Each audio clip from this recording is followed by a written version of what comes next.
बहुत समय पहले की बात है। नागलोक में शिवांगी नाम की नागिन रहती थी। शिवांगी नागलोक की होने वाली नागरानी थी। शिवांगी के पिता की 2 शादी हो रखी थी, क्योंकि जब शिवांगी बहुत छोटी थी तभी उसकी माँ की मृत्यु हो गई थी।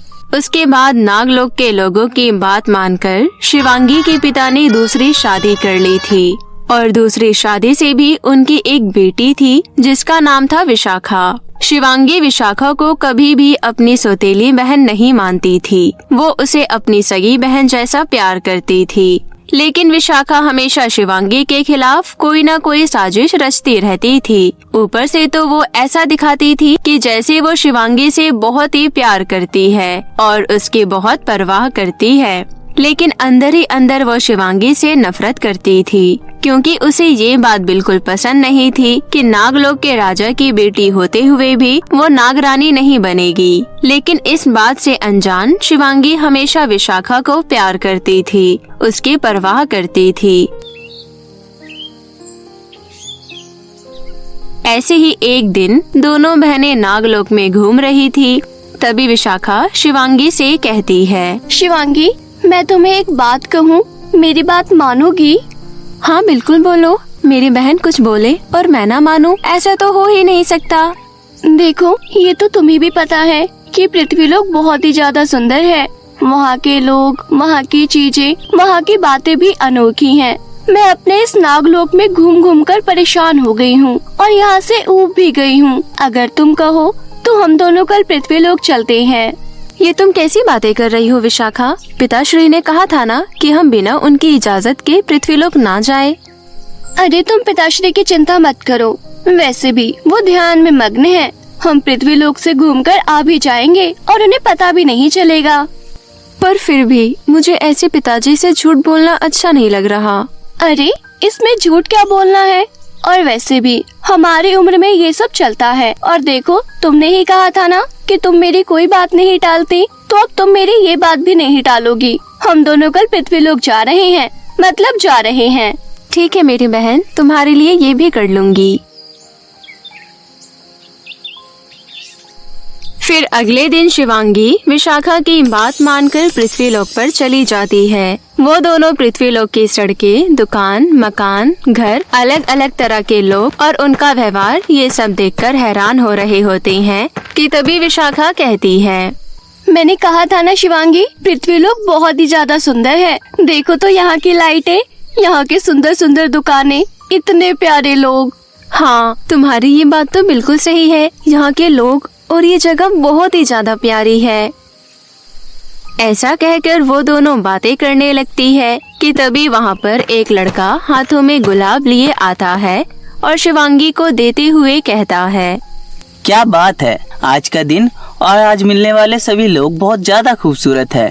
ये गुलाब जैसी खूबसूरत लड़की के लिए। तुम हो कौन और मुझे ये गुलाब क्यों दे रहे हो? मेरा नाम पीयूष है और मैं यहाँ घूम रहा था कि तभी मेरी नजर आप पर पड़ी। आप तो बहुत ज्यादा खूबसूरत है। क्या यूँ कहूँ, मैंने आप जितनी खूबसूरत लड़की जिंदगी में पहली बार देखी है। शिवांगी उस लड़के की बात सुनकर शर्मा जाती है। तभी वो लड़का कहता है, मैं अभी चलता हूँ, मैं कल आपका यही इंतजार करूँगा। इसके बाद शिवांगी और विशाखा वहाँ से वापस नागलोक चली जाती है। लेकिन अब उनका छुप छुप के नागलोक से पृथ्वीलोक आना शुरू हो जाता है और वो पीयूष के साथ पृथ्वीलोक घूमने लगती है। धीरे धीरे पीयूष और शिवांगी के बीच नजदीकियां बढ़ती है और शिवांगी को पीयूष से प्यार हो जाता है। लेकिन शिवांगी को डर होता है कि कहीं पीयूष को जब इस बात का पता चलेगा कि वो नागिन है तो वो उसे छोड़कर चला जाएगा। लेकिन अब वो इस बात को और छुपाना भी नहीं चाहती थी। इसलिए एक दिन वो पृथ्वीलोक जाती है और पीयूष से कहती है, पीयूष, मुझे तुम्हें कुछ बताना है। कहो शिवांगी। पीयूष, मैंने खुद को लेकर तुमसे एक बहुत ही बड़ी बात छुपाई है, लेकिन अब मुझे लगता है कि मुझे सब बता देना चाहिए। बात छुपाई है? क्या बात छुपाई है शिवांगी? पीयूष, मैं बेशक एक इंसान जैसे दिखती हूँ, पर मैं इंसान नहीं हूँ। तुम क्या कहना चाहती हो?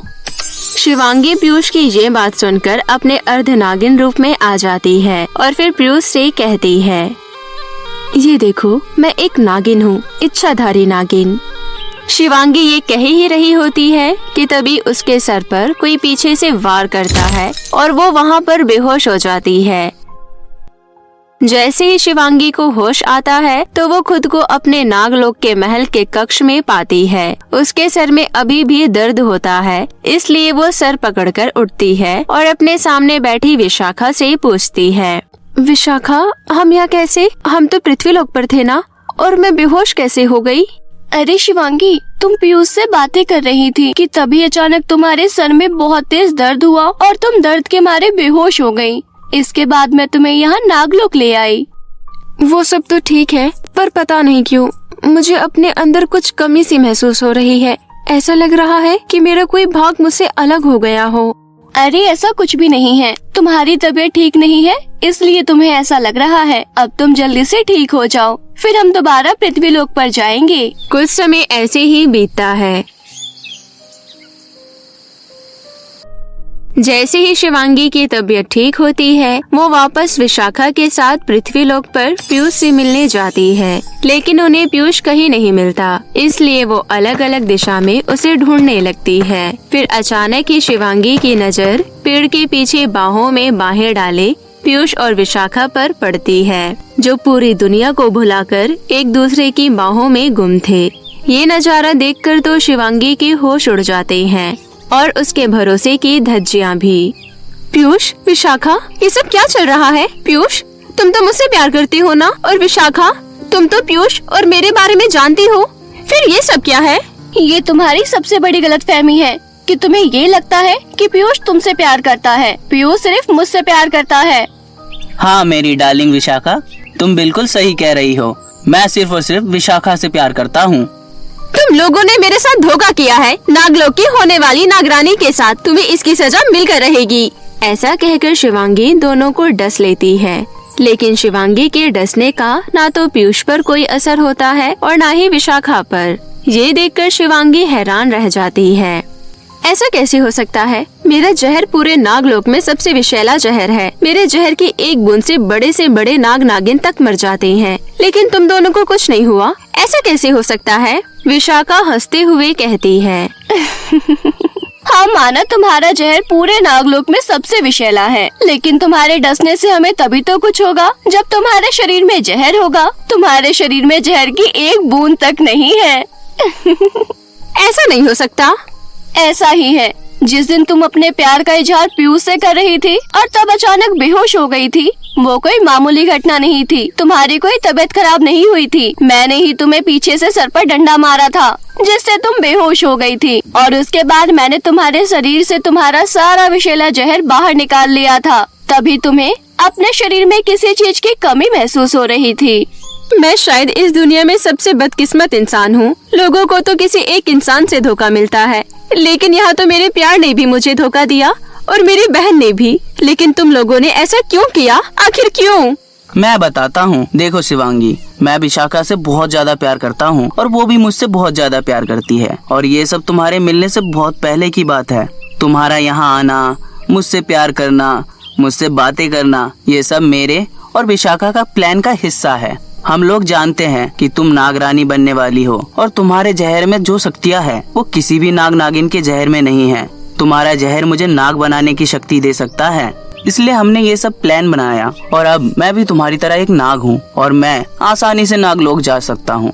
अब तुम्हारा सारा विषैला जहर मेरे अंदर है। अब मैं और विशाखा पूरे नागलोक पर राज करेंगे और हमें कोई भी नहीं रोक सकता, और यहाँ तक कि तुम्हारे पिताजी भी नहीं। ऐसा कहकर पीयूष और विशाखा दोनों ही हंसने लगते हैं। पीयूष की ये बात सुनकर शिवांगी के तो मानो होश उड़ जाते हैं। उसने कभी भी इस चीज की उम्मीद तो नहीं की थी कि उसकी बहन उसके साथ इतना बड़ा धोखा करेगी। वो खुद तो अंदर से पूरी तरह से टूट चुकी थी, लेकिन वो अब अपने नागलोक को बर्बाद होते हुए नहीं देख सकती थी। इसलिए वो उठती है और नागलोक जा रहे विशाखा और पीयूष को रोकते हुए कहती है, विशाखा, मेरी बहन, अगर तुमने एक बार मुझे अपने प्यार के बारे में बताया होता तो मैं तुम दोनों को मिलाने के लिए जमीन आसमान एक कर देती। और अगर तुम्हें नागलोक की नागरानी बनना था तो तुम मुझे वो भी बता देती। मैं वो सिंहासन भी तुम्हारे लिए छोड़ देती। मुझे सिर्फ मेरे अपने चाहिए, इसके अलावा कुछ नहीं। लेकिन तुमने तो मुझे धोखा देने का रास्ता चुना। तुम दोनों ने खेल तो बहुत अच्छा रचा था,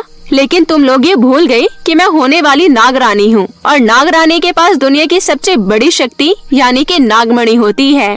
तुमने मेरे साथ जो किया उसके लिए शायद मैं तुम्हें माफ भी कर दूं, लेकिन तुमने नागलोक जाकर जो घटिया साजिश रचने की सोची है उसके लिए मैं तुम लोगों को माफ नहीं कर सकती और तुम्हें इसका दंड मिलकर रहेगा। विशाखा नागमणि के बारे में पूरी तरीके से भूल ही चुकी थी। जैसे ही वो शिवांगी की बात सुनती है वो उसके पैरों में पड़ जाती है और कहती है, मेरी बहन मुझे माफ कर दो, मेरी तो मति मारी गई थी। तुम मुझसे बहुत प्यार करती हो ना, मेरी बहुत परवाह भी करती हो, बस मुझे इस बार माफ कर दो बहन।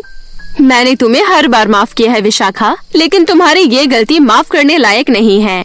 इसके बाद शिवांगी नागमणि की मदद से विशाखा और पीयूष पर वार करती है और उन दोनों के प्राण पखेरु उड़ जाते हैं। इसके बाद शिवांगी नागमणि की मदद से ही पीयूष के शरीर से अपना सारा जहर अपने शरीर में ले आती है और उसके बाद लोगों पर आंखें बंद करके विश्वास करना छोड़ देती है और अपने विवेक का इस्तेमाल करके आगे जाकर नागरानी बनती है और नागलोक का कल्याण करती है।